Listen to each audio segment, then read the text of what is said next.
Nothing But the Best by Alan Cogan, originally published in Galaxy Science Fiction, September 1956. Narrated by Tom Trussel. Charles Meade stood on top of Hobson's Hill and stared at the town below, as though trying to imprint a permanent impression of the view on his memory.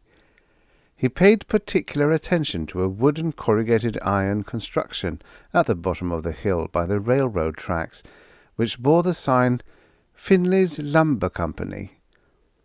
Well concealed in the bushes behind him, and humming mutely, were 4 black metal boxes forming a small square. Antennae sprouted from each box, curving inward to form an arch in which the light seemed to vibrate and shimmer. Charles Meade made an adjustment on one of the boxes, and then stepped quickly into the shimmering arch. Darkness smothered him immediately. There was a sudden terrifying sensation of weightlessness, of falling. He kept pushing and pushing, although there seemed to be nothing to push against except swirling, spinning blackness. Then, suddenly, he was standing on another Hobson's Hill. The 4 black boxes had gone, but the blurred arch of light was still there. He fell to his knees, clutching in terror at the grass, trembling and breathless. The switch from one world to another was always unnerving. Immediately between worlds, the sensation of being in no world, of stepping into a bottomless abyss, always left him ragged with panic. He had not made the trip many times before, but he doubted if he would ever get used to it. The town looked substantially the same as the one he had just left, though he was pleased to note that Finley's Lumber Company was no longer in sight. It was proof that he had made the switch successfully. For some reason, Finley never seemed to have established his business anywhere but in Charles Meade's world.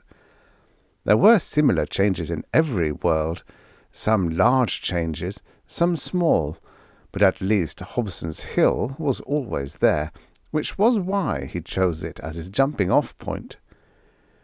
Charles Meade set off down the hill and along the highway into town. In a telephone booth he searched the directory and then began walking again with a new eagerness in his step. 10 minutes later, he turned onto the front porch of a small, neat brick bungalow. He was about to press the bell button when he paused, listening. From inside the house he heard voices yelling, a man and a woman, strident with anger. Charles Meade smiled faintly and rather smugly, and put his finger to the button. The voices stopped yelling as the bell jangled somewhere in the house. A moment later, the front door opened, and, at the same time, he heard a woman's high heels stamping through to the back of the house. Then a door slammed. The man in the doorway wore moccasins, jeans, and a red plaid shirt. Except for the general sloppiness of his dress compared with the unwrinkled neatness of Charles Meade's expensive grey slacks and sports jacket, the pair could have been twins. Both were slim and tall, with a slightly stooped appearance of tall men. Their short, sandy hair and wide blue eyes gave them both a boyish look.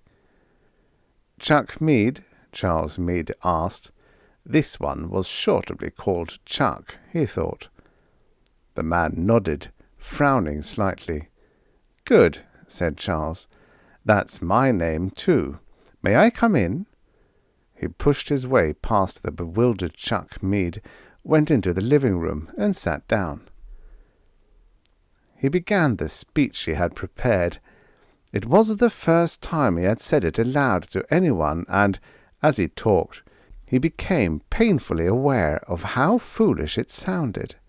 He knew that Chuck Meade was smiling behind the hand he so casually cupped over his chin and mouth. In the tiny living room with its fading furnishings, its old mahogany piano and the new TV, its old wedding pictures on the newly redecorated walls. Talk of other worlds than this was hopelessly out of place. "Look, I'm wasting my time trying to explain," Charles Meade said. "I want you to come with me. Don't ask questions. What I have to show you will save hours of explanation." "What are you going to show me?" Chuck asked. "Just come with me," Charles persisted. He knew it was only a matter of time. The bewildering similarity between them had definitely aroused the other's curiosity. He noticed that although Chuck Meade still smiled, it was an uneasy smile. "Okay," Chuck said. "Anything for a laugh. Where do we go?" "Hobson's Hill. I suppose you call it that in this world too." "That's what we call it," Chuck said, suppressing another grin. "In this world." "Let's go then," Charles urged, relieved that the toughest part was over. "There's nothing to worry about. You'll be completely safe." "Who's worrying?" challenged his counterpart pugnaciously. Charles pulled Chuck Meade, fighting and struggling all the way, into his own world, and together they stood on Hobson's Hill, overlooking the town. "Scares me silly every time I make that crossing," Charles confessed breathlessly. Chuck's fingers still clutched his arm, digging painfully into the flesh as though he expected the ground to crumble away at any moment. "You're okay now," Charles reassured him.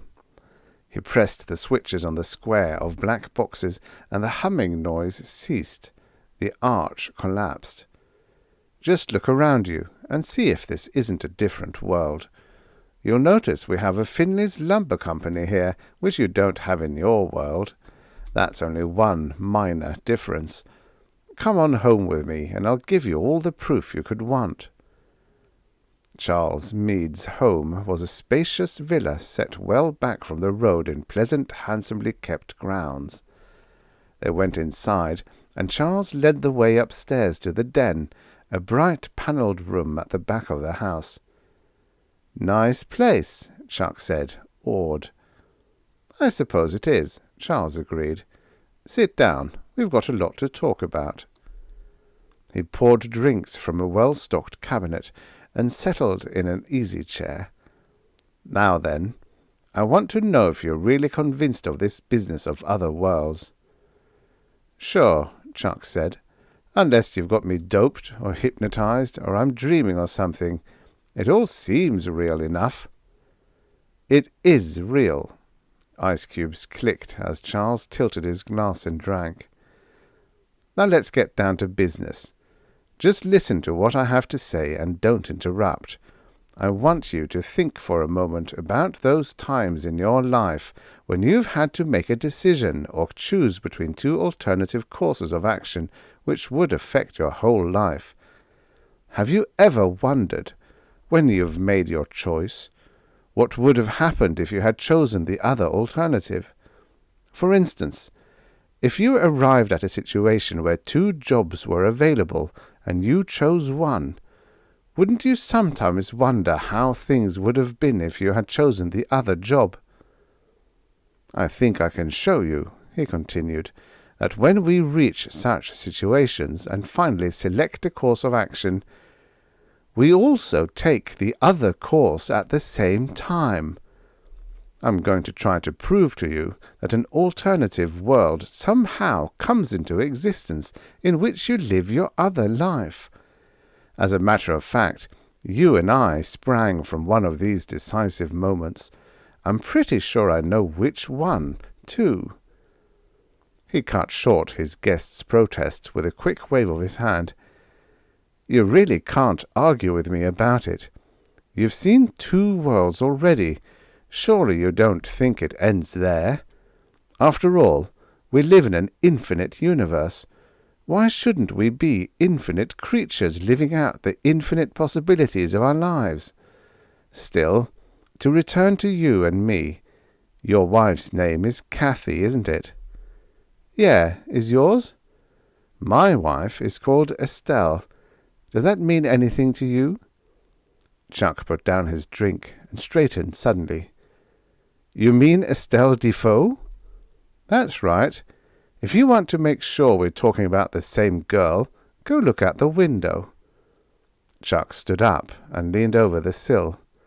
Outside, surrounded by the close-trimmed green lawn, was a swimming pool. Beside the pool, a shapely blonde was stretched out face down on a red towel, like some bright, beautiful calendar girl. She wore the bottom half of the green-striped bikini. The top half lay on the grass beside her. "My God, that's Estelle all right," Chuck exclaimed. "I'd know her anywhere. Still got that terrific figure, too." "I suppose she is hard to forget after how long? Just over 7 years, isn't it? Isn't that how long you've been married?" "How did you know?" "Can't you guess? Remember, 7 or 8 years ago, how you tortured yourself choosing between 2 girls, Estelle or Kathy? Remember how hard it was arriving at a decision?" "It wasn't too difficult. I chose Kathy." "I know," Charles said, smiling. "I was left with Estelle. Or perhaps it was the other way round. Don't you see? I am you, and you are me.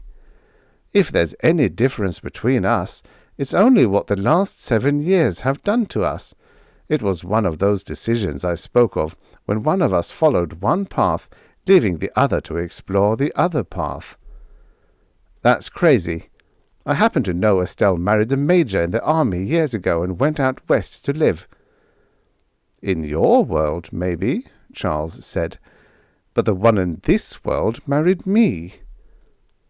Chuck looked enviously out of the window. "Lucky you." He made a gesture that took in the room, the girl, the magnificent house, the beautiful garden. "Did Estelle make you rich too?"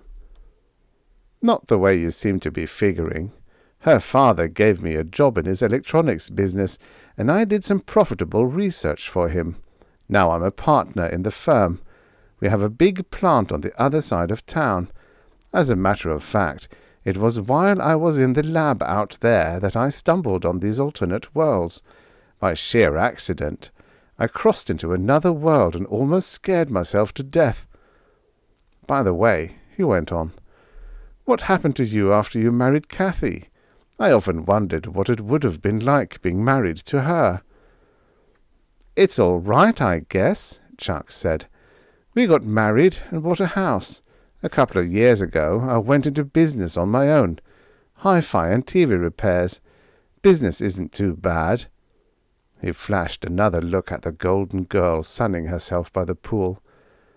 "Estelle hasn't changed much in all these years," he said nostalgically. "She's still as beautiful as ever." Then he banged his glass down hard on the window-sill.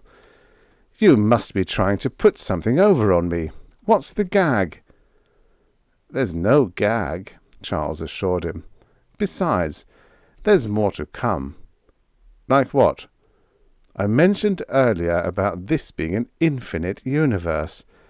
There must be more than just the world you live in and the world I live in. Think it over. Millions of everybody making decisions all the time, following one path and discarding another. There must be millions of worlds, an infinite number of them." Chuck drained his glass and went back to the cabinet to help himself. "It's not just a theory," Charles insisted. "I know there's more than just our 2 worlds. I've seen a couple of them. I could even take you to them. And every time anyone makes a decision, new ones spring into existence. Do you follow me?" "I guess so," Chuck said, "as much as anyone can follow a thing like that." "I'm still not finished." "Hold it," Chuck cut in abruptly. "Before we get tangled up any further, what am I doing here?" "I had to tell someone," Charles said. "I couldn't keep a thing like this to myself, yet who could I tell?" I thought it over and said nothing to anyone in this world, because it suddenly occurred to me that the best person to confide in was one of my hundreds of selves. "Quit it," Chuck begged. "You'll drive me nuts, you and your hundreds of selves." "You're one of them," Charles reminded him. "The others all exist somewhere. I just happened to reach you by accident. When I started down Hobson's Hill, I didn't know which Charles Meade would be in the town. After all, I've made dozens of big decisions in the past few years. There must be plenty of other Charles Meades in existence." "That still doesn't explain why you brought me here. Don't tell me you intend to round up all the different versions of yourself. If so, count me out." "You're getting warm," Charles said. "If you'll bear with me a little longer, I'll stretch your imagination again." Chuck groaned and settled down resignedly in the armchair. "If there really are all these worlds," Charles began, "and I can't see why there shouldn't be, then a world must exist where there's a Charles Meade who never made a wrong decision. A Charles Meade who did everything right, who never made a wrong move in his life. Of course, there must also be one of us who never made a right decision, to say nothing of all the endless varieties between the two extreme cases.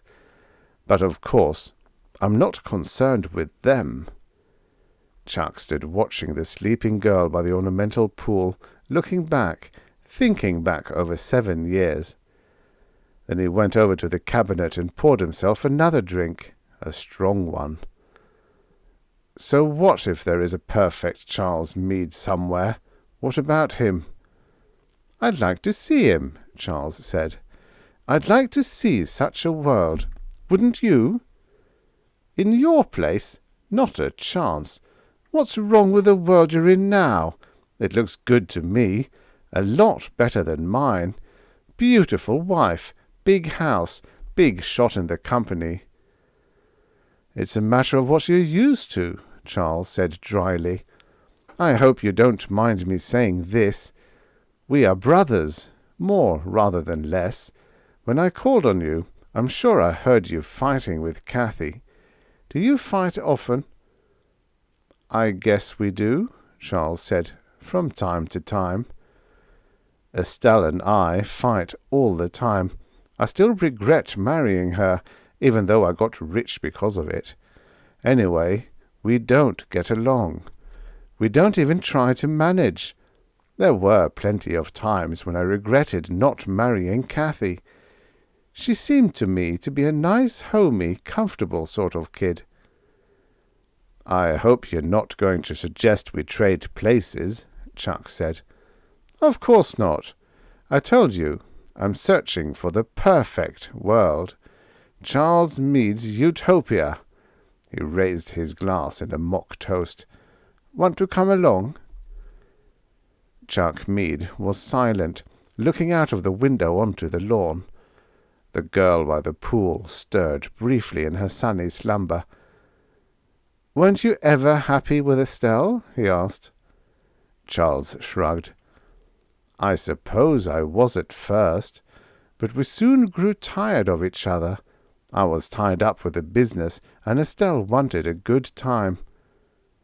"It's funny," Chuck said wistfully, "but when Cathy and I started to drift apart, I began to have Estelle on my mind all the time. I used to imagine how much better things would have been if I'd married her instead." "I guess we both made a poor choice. Probably the perfect Charles Meade didn't choose either girl." "If I failed with Cathy and you failed with Estelle, I wouldn't be surprised if the Charles Meade who, got away didn't fail in some other world. Cathy and Estelle were a couple of nice kids. Maybe it wasn't their fault entirely. Maybe it was the fault of Charles and Chuck Meade." "Possibly," said Charles, a little wearily. "But that sort of argument gets us nowhere.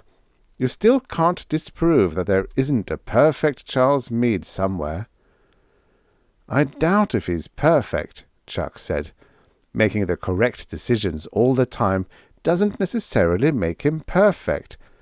Besides, even if you did meet him, it wouldn't alter you in any way. You'd be the same person you are now. I'd still like to find him. I bet you wouldn't know him if you saw him, and you might waste a whole lifetime looking.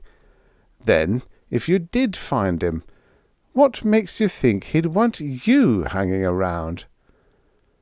"At least if he did kick me out, I'd know he'd made the absolutely correct decision," Charles said, smiling. "Well, don't count me in on your search. If you take my advice, you'll smash your invention or whatever it is and stay in your own world. There's nothing to be gained by exploring the paths you might have followed." "What's to be gained by not going?" "That's up to you. You can stay and make the best of your own world." "You're a fine one to talk. Are you going back to your own life? To Cathy, even though you don't get along with her?" Nodding emphatically, Chuck said, "Of course. Your utopia is as remote to me as heaven or hell. The important thing is not the hundreds of lives you could have led, or all the possibilities that occur in your lifetime. The thing that counts is what you do with the one lifetime that's given to you. You're not happy with Estelle, so you blame Estelle, thinking you'd be happier with Cathy or someone else. I felt the same way about Cathy, and I thought I'd be happier with Estelle. Now that you've given us both the opportunity to see ourselves ruining both lives, we can see that it's probably us at fault. If you want to find the perfect Charles Meade, you'll have to find him inside yourself, not in some untouchable other world." "You should have been a minister," Charles told him. "You preach a good sermon." Chuck's boyish face reddened suddenly. "It still goes, anyway. Perhaps I've spent more time than you lately wondering why my marriage was breaking up. Maybe I have the answer now." "So you're going back to the little woman, filled with love and kisses and a heart full of hope?" "Forget it," Chuck said. "Forget I said anything at all." "Don't worry about it. No hard feelings. You're perfectly free to do or say what you like." He suddenly smiled, and then began to laugh aloud. "What's funny?" Chuck asked. "Plenty," said Charles. "I just realized we both made decisions a few minutes ago. We both chose between two alternatives. You decided to go home to Cathy instead of going with me. I decided to go on with my quest instead of going back to Estelle." "What about it?" "Remember what I told you? Every time you choose one of two alternative courses of action, another world comes into existence in which you follow the other course of action. Don't you see what that means?" Charles Meade said goodbye to Chuck as they stood on top of Hobson's Hill. Then, when Chuck had vanished, he switched off his equipment and set about camouflaging the black boxes in the bushes. It was too late in the day to make a second attempt at crossing into another world, and he decided to wait until tomorrow. When a man was seeking perfection, he told himself, it paid to be patient and cautious, and not to rush headlong into things. Presently, when he was satisfied with his work of concealing the apparatus, he set off down the hill. Chuck Meade came through the harrowing experience of crossing worlds and stood once more on the top of Hobson's Hill in his own world.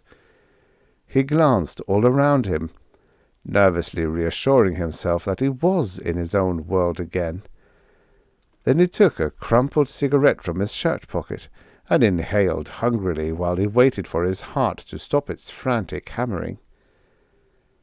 Had he really been in another world, he wondered, And had he really seen Estelle? Presently, as he recalled events, his train of thought brought him around to Cathy and his decision. She would still be mad at him after the fight they had had when Charles arrived. Funny, now he couldn't even remember what they had been quarrelling about. It seemed that any little thing could start them off these days.